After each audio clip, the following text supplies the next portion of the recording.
Здравейте, приятели, и добре дошли в най-якия канал в тубата, в бутилката, в галона, във всичко.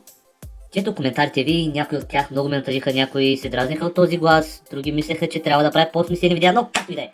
Дошли след като се забавлявате, така че не обръщайте много внимание на тези неща, а учете нови работи. И така, днес ще си говорим за предсказанието от семейство Симпсън, които се сбъднаха. Ако искате още интересни клипове, не забравяйте да дадете палец нагоре и да се абонирате за канала. Преди 19 години епизод на анимационния сериал Семейство Симпсън предвиди, че един ден Доналд Тръмп ще стане президент на САЩ.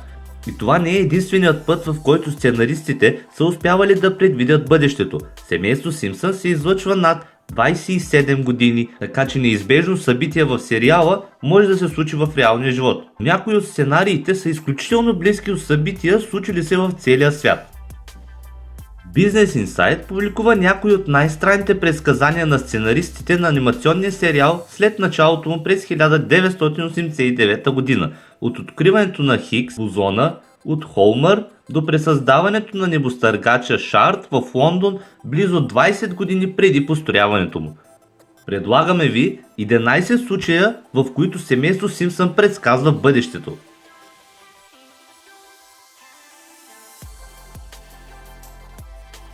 През 2008 година семейство Симпсън показа как Холмър опитва да гласува за Барак Обама на президентските избори, но дефектна мъжна промени вота му.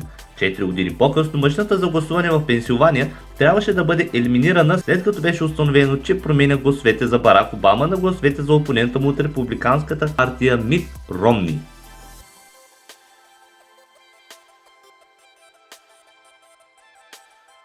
През 1999 г. Холмър използва ядрена енергия, за да създаде хибрид от доматен и тютюнев завод, наречен Томако. Това вдъхновило американския почитател на семейство Симпсън Роб Баурн да създаде собствен завод. През 2003 г. Баурн присъдил корен на тютюн и стебло на домат, за да направи Томако. Сценаристите на анимацията били толкова впечатлени, че поканили Баур и семейството му в офиса, за да опитат плодовете на растението Томако.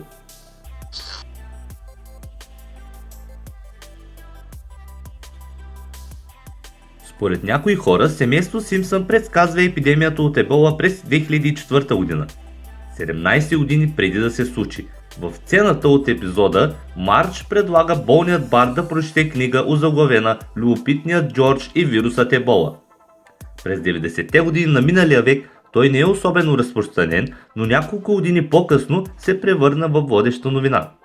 Вирусът ебола е открит през 1976 г. и макар че последната епидемия беше най-тежка до момента, той отне живота на 254 души в Демократична република Конго през 1955 г. и на 224 души в Уганда през 2000 г.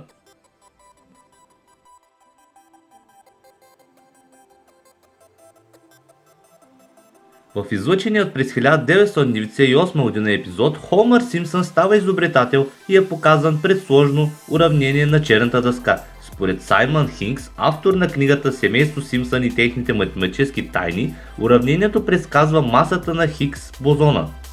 Тя е предсказана за първи път през 1964 г. от професор Питър Хигс и още 5 физици. Но едва през 2013 г. учените откриват доказателства за бозона на Хигс, експеримент на стойност $13 милиона.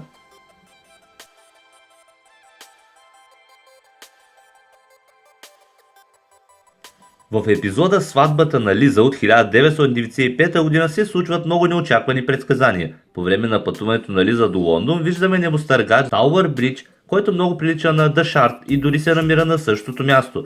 Строежът на сградата започва през 2009 г., цели 14 години по-късно.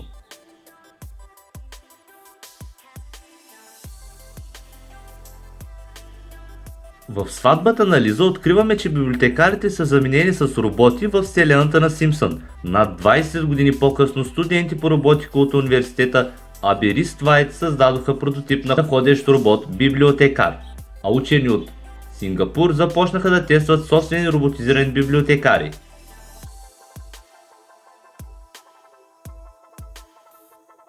През 1994 г. Дорис използва подбрани части на кон, за да приготви обяд на учениците в училище в Стритфилд. 9 години по-късно Агенцията за безопасност на храните в Ирландия откри конско ДНК в над 1/3 от бургерите в говеждо месо, продавани в супермаркетите, и в готовите ястия и свинско месо в 85% от тях.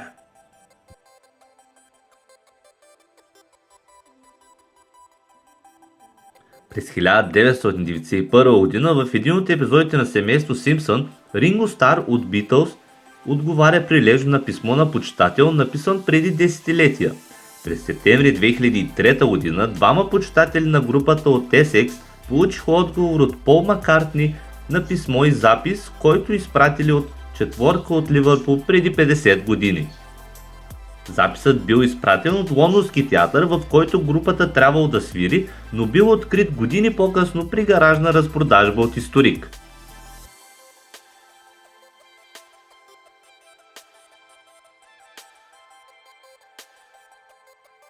В епизод от 1990 г. жители на Стрингфилд протестират срещу статуята Давид на Микеланджело, която била изложена в местен музей.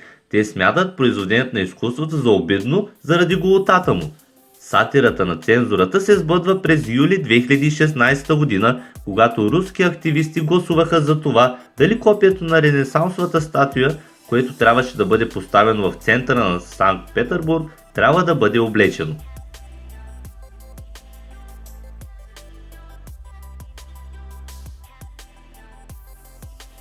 В този епизод от 1990 г. Барт улавя триока риба на име Блинки в река до ядрен завод и това се превръща в сензация в града. Повече от 10 години по-късно триока риба беше открита в Аржентина.